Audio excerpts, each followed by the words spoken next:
ഒരു ക്യാരറ്റ് അരിഞ്ഞത് മിക്സിയിലിട്ടു. ആവശ്യത്തിന് പഞ്ചസാര, ബേക്കിംഗ് സോഡ, ഏലക്കാപ്പൊടി, ഒരു കപ്പ് പാലൊഴിച്ചു. നന്നായി അരച്ചെടുക്കാം. നന്നായി അരച്ചെടുത്തിട്ടുണ്ട്.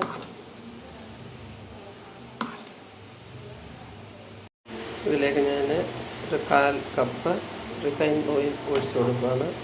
എന്നിട്ട് നന്നായിട്ട് മിക്സ് ചെയ്യണം. 4 തുള്ളി വിനാഗിരി ഒഴിക്കും.